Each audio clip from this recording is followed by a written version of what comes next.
Amin, dar nu e gata. De începe acum sărbătoarea noastră și vă inspir așa la toți să ne bucurăm și să mulțumim. Rugăciunea din dimineața aceasta va fi mulțumire, recunoștință și bucuria înviere. O să citesc foarte bine făcut aici geamul. O să citesc un text care l-am auzit de minim 70 de ori.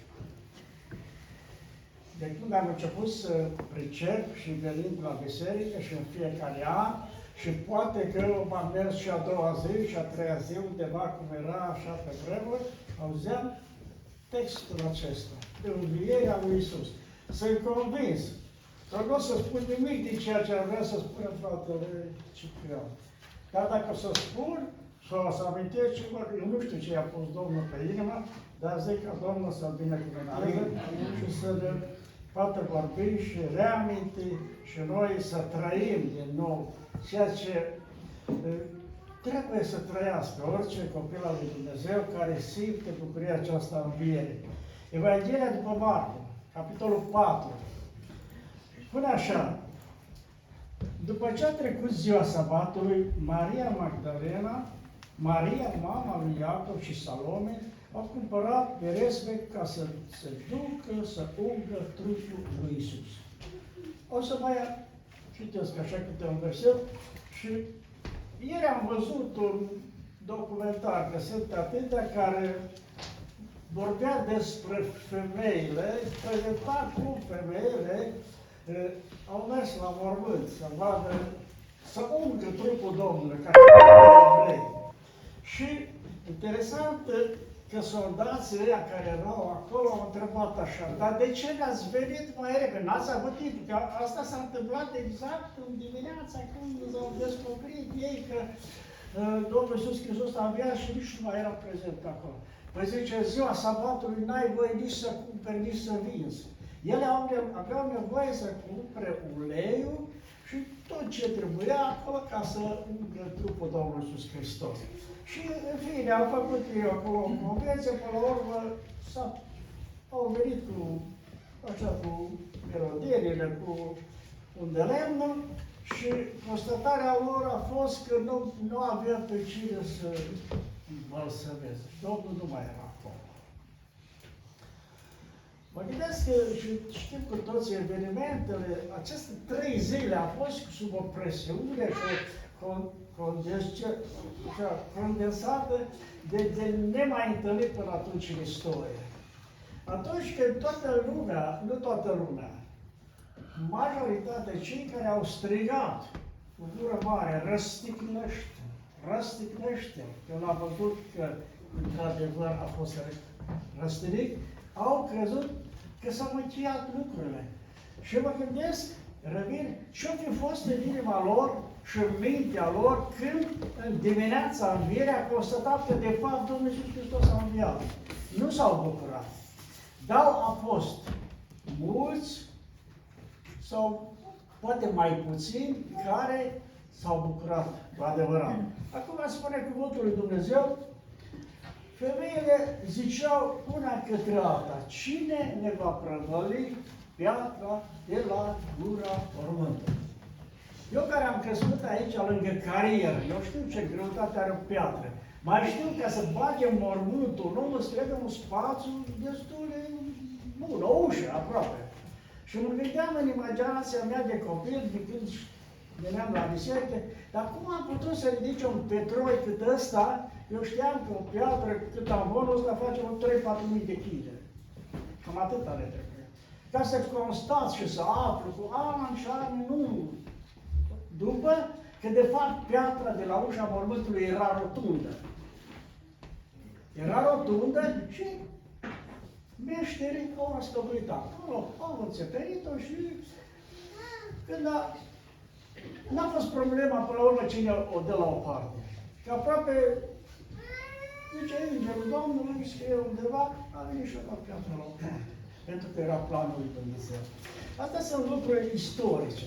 Dar pentru noi, copiii Domnului și am urmărit și scena când au venit și le-a spus ucenicilor că a înviat Domnul. Păi, nu le venea să creadă. Chiar e așa este? Păi așa este. În fine, s-au convins. Acum, noi, după timp este până lumea. Dar oricum copiii mai au un program și fratele Ciprian avea timp suficient să ne vorbească. Eu aș dori să nu uităm un lucru foarte important din cum să-i spun, a bisericii. Programul ăsta, dar programul nu chiar bine. Dar asta este regula bisericii. Cântare, rugăciune și ascultarea cuvântului. Foarte importante. Toate sunt importante. Cântarea exprimă extraordinar de mult. Ne amintim din vecime când David cânta la harfă, dururile rele îl părăseau pe Saul. Cântarea exprimă multe sentimente. Și de bucurie, și de tristețe, și, de mulțumire, și alte lucruri. Să cântăm cât mai putem. Cei mai în vârstă și cei tineri să o țină tot așa. Tot așa să o țină. În cântare, lucrurile s-au schimbat și când auzeam muzica în dimineața asta, Beni cu entuziasm, cum cântă el la chitară, mă gândeam, mai Beni, acum vreo 40 de ani, când tu nu erai, nu știu dacă tata era însurat, aici biserica era plină de oameni. Oameni care nu mai sunt. Oameni în vârstă. Dar era de neimaginat ca într-o biserică să cânte chitară. De neimaginat. Ei, s-au schimbat lucrurile, da? Avem motivație biblică. Zice că cimvale, sunătoare și cum mai scrie? Zângănitoare. Într-adevăr, zângănitul ăsta nu e un termen așa să zice, dar era, așa știau oamenii să cânte atunci.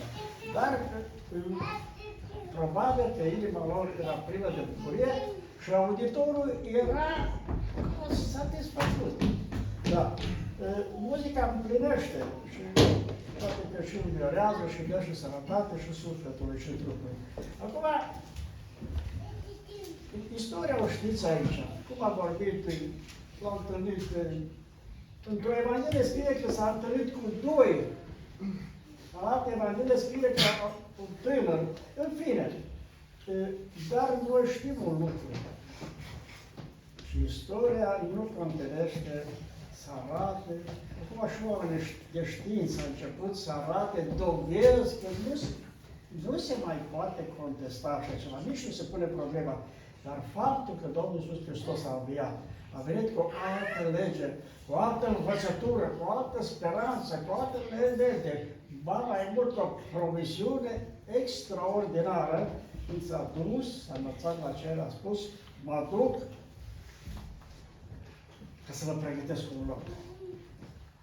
Și nu o să vă las singuri. Și dacă eu nu mă duc, nu vine. Că în prezența mea rezolvam problemele voastre. Dar, dacă mă duc, am să trimit pe Duhul Sfânt, Mângâietorul, Învățătorul, Sfătuitorul, Ajutorul vostru. Și așa e lucrurile de atunci. Nu s-a schimbat nimic. Sigur, s-au născut o sumedenie de religii. Și fiecare interpretează, cum zice noi, trage focul la oala lui, dar esența este asta. Domnul Iisus Hristos a murit, a suferit, a murit, s-a născut, ca să plătească un preț pe care noi nu l-am putut plăti niciodată. Și acum, noi, pentru motivul ăsta, suntem datori să ducem o viață frumoasă de recunoștință, de mulțumire, în curățenie, în cinstirea semenilor și a lui Dumnezeu însuși. Pentru că toți Scriptura ne învață așa. Dacă a murit Hristos, noi ce să facem? Pentru că scrie acolo că unde păcatul e mult și harul e mult. Să păcătuim, să se mulțească harul nici de cum. Nici de cum. Nici de cum asta nu permite copilul Domnului o viață dezordonată sau pasivă.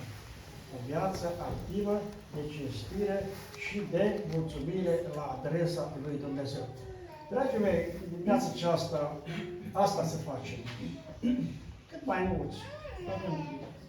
Mulțumim, Doamne, că ai iubiat, că ai suferit, că ne-ai căutat și ne-ai mântuit. Și dă-ne putere să rămânem la ceea ce am învățat și la ceea ce am cunoscut și am învățat de la părinții noștri. În rugăciunea noastră putem să amintim și pe cei care Dumnezeu îi încearcă în mod special. Sunt atâția. Amintim și de Ucraina. Acolo oamenii nu se adună în biserici astăzi. Și poate nici prea corect. În Ucraina sunt biserici baptiste puternice. Puternice, mari și cu viață. Ei, Dumnezeu îi încearcă acum, în mod special, ca niciodată. Domnul să ne ferească. Dar never say never, să zicem, atâta știu și eu în engleză. Să nu spui niciodată. Nu se știe ce are în plan pentru noi. Acum e bine. Bucură-te și mulțumesc. Și Domnul va purta de grijă. Și haideți să ne ridicăm și, cum am spus, cât mai mult să-i cuvinte, să ne rugăm Domnului.